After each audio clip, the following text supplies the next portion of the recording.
हर हर महादेव, जय भोलेनाथ। यानी कान्यत्र लिंगानि स्थावराणि चराणि च तेषु संक्रमते देवस्तस्यां रात्रौ यतो हरः शिवरात्रिस्ततः प्रोक्ता तेन सा हरि वल्लभा। अर्थात इस चल अचल सृष्टि में जहाँ कहीं भी शिवलिंग हैं, चाहे वह छोटे हों या अत्यंत विशाल, उन सभी में भगवान शिव इस महाशिवरात्रि के दिन दिव्य रूप में समाहित हो जाते हैं और भक्तों की पूजा स्वीकार करते हैं। भगवान श्री हरि विष्णु को भी महाशिवरात्रि का दिन अत्यंत प्रिय है। आप सभी दर्शकों का हमारे नाथ की असीम अनुकंपा से वेद ऋषि श्री वेद व्यास जी द्वारा रचित शिव महापुराण में वर्णित दिव्य ज्ञान के माध्यम से आज की अपनी प्रस्तुति में हम हिंदू धर्म में मनाए जाने वाले एक पवित्र पर्व महाशिवरात्रि के बारे में जानकारी देने का प्रयास कर रहे हैं। वैसे तो एक वर्ष में 12 शिवरात्रियां आती हैं, जो कि प्रत्येक मास के कृष्ण पक्ष की चतुर्दशी को आती हैं। लेकिन फाल्गुन मास में पड़ने वाली कृष्ण पक्ष की चतुर्दशी को आने वाली शिवरात्रि को महाशिवरात्रि के नाम से जाना जाता है। वास्तव में हिंदू धर्म में महाशिवरात्रि के पावन पर्व को लेकर अलग अलग मान्यताएं हैं। कोई इस पर्व को भगवान शिव के जन्मदिवस के रूप में मनाते हैं, तो कोई इस दिन को भगवान शिव के विषपान दिवस के रूप में मनाते हैं, तथा कोई इस दिन को भगवान शिव तथा माता पार्वती के विवाह के रूप में मनाते हैं। परंतु आज हम शिव महापुराण के विधेश्वर संहितान के माध्यम से यह कथा सुना रहे हैं कि जब शौनकादि ऋषियों ने सूत जी से प्रश्न किया कि हे महाभाव, भगवान शिव के 2 रूप कौन कौन से हैं तथा उनका प्राकट्य कैसे हुआ, कृपया हमें यह जानकारी देने की कृपा करें। तब सूत जी ने कहा, हे मुनिश्रेष्ठो, ब्रह्म रूप होने के कारण भगवान शिव निष्कल अर्थात निराकार कहे गए हैं, तथा अंग प्रत्यंगों सहित रूपवान होने के कारण उन्हें सकल अर्थात साकार भी कहा गया है। साकार और निराकार होने के कारण ही उन्हें ब्रह्म कहा जाता है।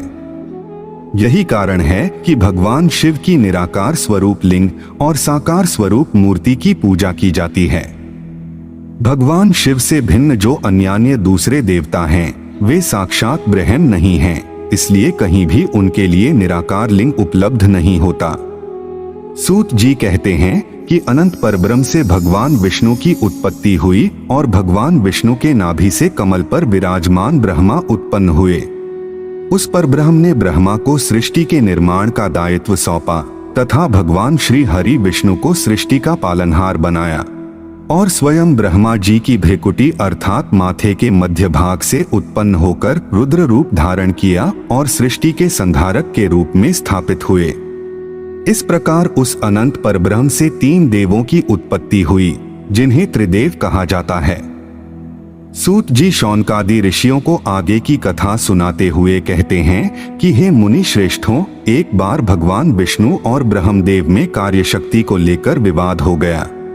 उस विवाद से समस्त देवता भयभीत, चिंतित और अत्यंत व्याकुल हो गए। फिर चिंतामग्न समस्त देवताओं ने दिव्य कैलाश शिखर पर जाकर इस विषय को लेकर चंद्रमौली भगवान चंद्रशेखर महादेव का स्तवन किया। तब देवताओं की प्रार्थना से प्रसन्न होकर भगवान महादेव ने ब्रह्मा और भगवान विष्णु के विवाद स्थल के बीच में निराकार तथा आदि अंत रहित भीषण अग्नि स्तंभ के रूप में स्वयं का प्राकट्य किया। यह अग्नि स्तंभ करोड़ों सूर्यों के तेज से भी अधिक ज्योतिर्मय था। तदंतर श्री ब्रह्मा और श्री विष्णु दोनों द्वारा उस ज्योतिर्मय स्तंभ की ऊंचाई तथा गहराई की थाह लेने की चेष्टा की गई। श्री ब्रह्मा उस स्तंभ के ऊपरी छोर देखने के लिए गए तथा श्री विष्णु जी उस स्तंभ के निचली छोर का पता लगाने के लिए गए, परंतु दोनों ही उस स्तंभ का अंत तथा आदि का पता नहीं कर पाए। तदंतर वे दोनों ब्रह्मदेव और श्री विष्णु भगवान शंकर को प्रणाम करके दोनों हाथ जोड़कर उनके दाएं बाएं भाग में चुपचाप खड़े हो गए।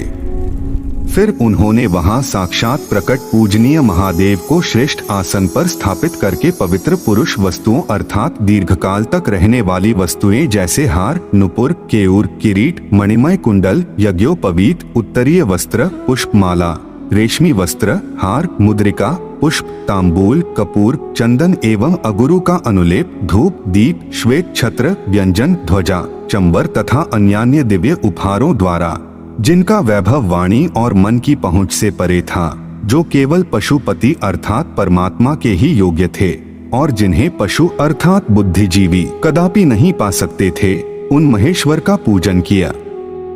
इस प्रकार सबसे पहले वहां ब्रह्मा जी और विष्णु जी ने भगवान शंकर की पूजा की।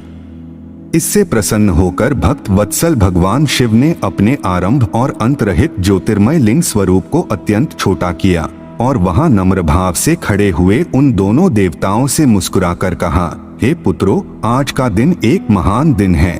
आज के दिन तुम्हारे द्वारा मेरे निराकार और साकार रूप की जो पूजा हुई है, उससे मैं तुम दोनों पर अत्यंत प्रसन्न हूँ। इसी कारण यह दिन परम पवित्र और महान से महानतम होगा। आज की यह तिथि महाशिवरात्रि के नाम से विख्यात होकर मेरे लिए परम प्रिय होगी।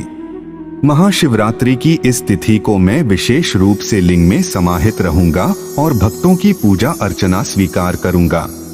जो भी भक्तगण सच्चे भाव से इसका दर्शन, स्पर्श और पूजन करेंगे, उनकी मनोकामनाएं पूर्ण होंगी और वे संतान, धन, वैभव से परिपूर्ण होकर समस्त सांसारिक सुखों को भोगते हुए मोक्ष को प्राप्त होंगे।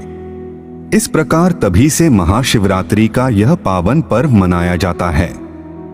इस दिन सभी भक्तगण सच्चे मन से भगवान शिव की पूजा अर्चना करते हैं, शिवलिंग पर दूध जल चढ़ाते हैं, फल, फूल, बेलपत्र, धतूरा इत्यादि तथा मिष्ठान अर्पित करते हैं और चंदन का लेपन लगाकर धूप दीप प्रज्वलित करते हैं। इससे भगवान अत्यंत प्रसन्न होते हैं और अपने भक्तों की समस्त मनोकामनाएं पूरी करते हैं, उन्हें सुख सौभाग्य प्रदान करते हैं, रोजगार एवं कारोबार में वृद्धि करते हैं, उनके जीवन में आने वाली समस्त परेशानियों को दूर करके सफलता के द्वार खोल देते हैं।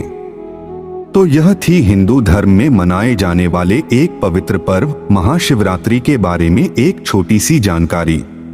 हम आशा करते हैं कि आपको यह जानकारी अच्छी लगी होगी। अगर अच्छी लगी हो तो वीडियो को लाइक करें और हमारे चैनल को सब्सक्राइब करने का कष्ट करें। अगर आपने हमारा चैनल पहले से ही सब्सक्राइब कर रखा है तो इसके लिए हम हृदय की अनंत गहराइयों से आपका कोटि कोटि धन्यवाद करते हैं। एक बार फिर से आपका बहुत बहुत धन्यवाद। जय